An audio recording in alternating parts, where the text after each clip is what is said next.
Last week we began our orientation on Hermetic philosophy, and as the subject indicates, we must continue this orientation this evening.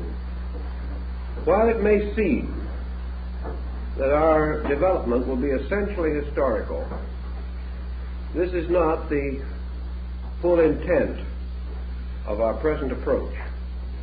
Actually, history in this case is rich with overtones and implications of dynamic philosophical importance.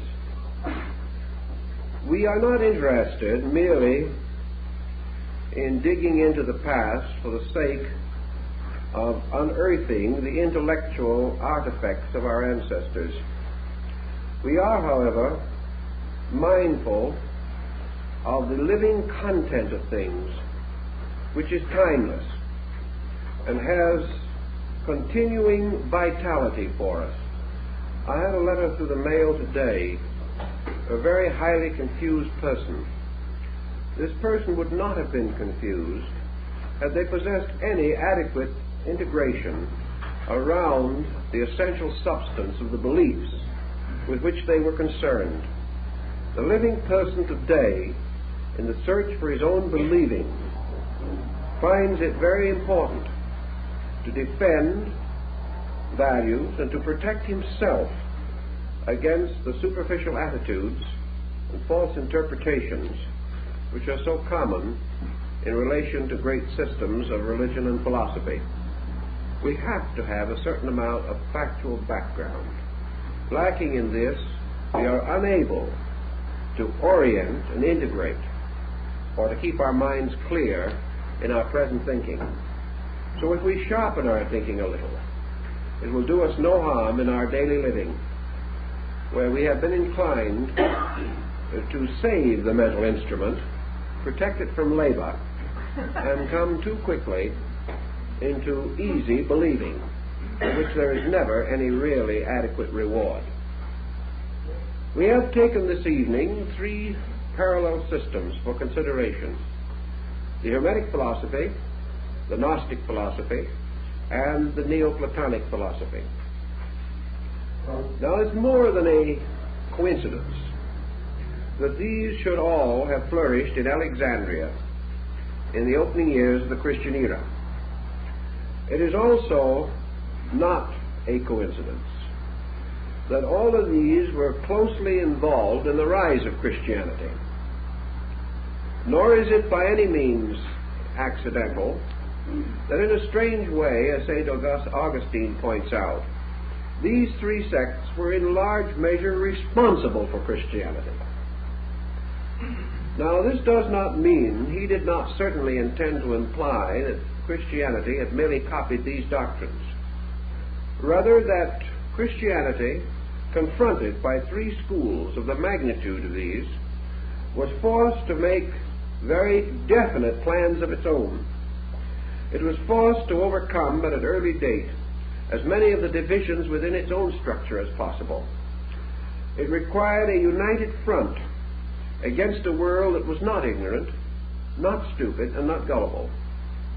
It therefore was a challenge, and it was this tremendous challenge that to a large measure resulted in the final Council of Nicaea and the Christianizing of the Western Roman Empire.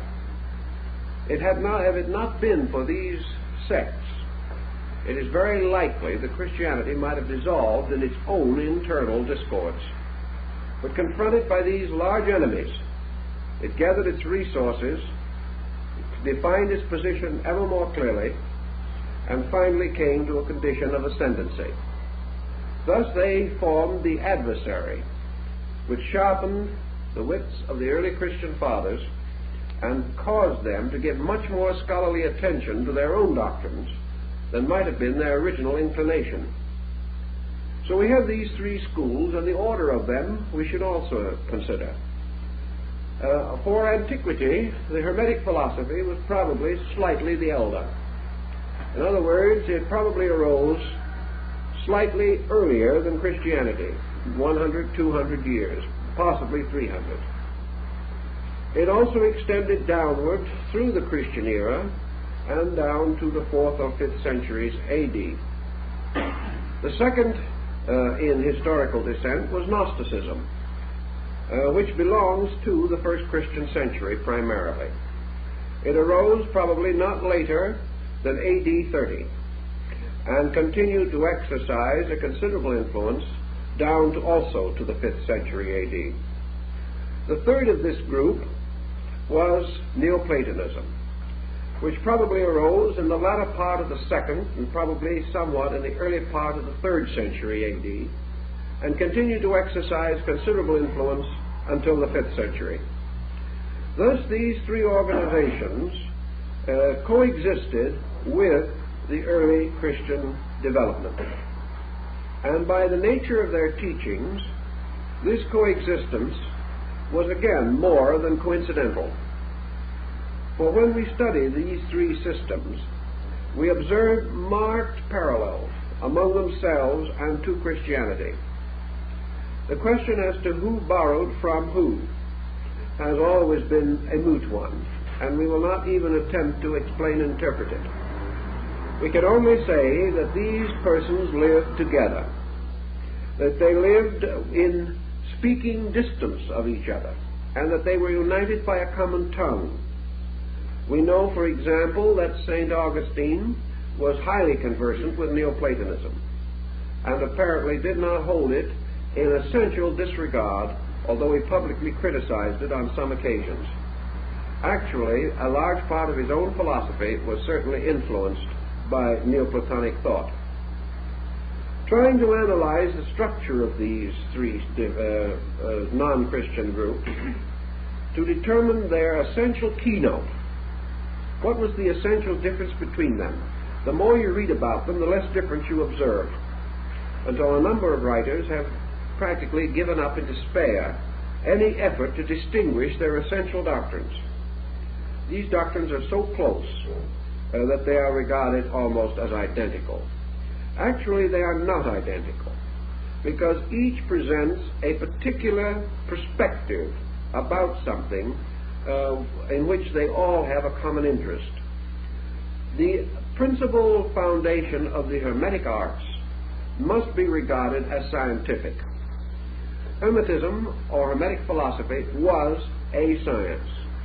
And as it developed strongly along scientific lines until in the Middle Ages, Hermetic philosophy became the synonym of chemistry. It was based upon a series of exact procedures. It was mathematical, and it made very little use of factors beyond the comprehension of the average person, although it did have certain abstract teachings. These abstract teachings, like Buddhism and Confucianism, were rooted in natural phenomena. They were rooted in familiar things, in common everyday occurrences. In this, the Hermetic school borrowed considerably from the Egyptian. For while the Egyptian had a very deep mysticism, his mysticism was always clothed in the familiar forms of natural phenomena. His after-world state, or after-death state, for example, the Elysian fields. This paradise was very similar to the Delta of the Nile. In fact, there was very little difference. Here, the celestial blessed did not rest forever, but had their proper cattle and plowed their fields just as they did on earth.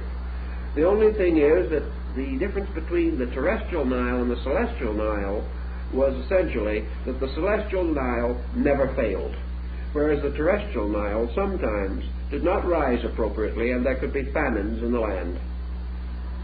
But the heavenly streams, sustained and protected by the gods, meant forever that there would be prosperity in the blessed world, and that everyone would have enough to eat, everyone would enjoy the advantages of good living. Now, there's no doubt that the Egyptian priests and philosophers went beyond this point, but it is also an evident part of the daily religion of the people. And Hermetic philosophy has a relation to this. It also went far beyond materialism, but it never went beyond the concept of a universal law.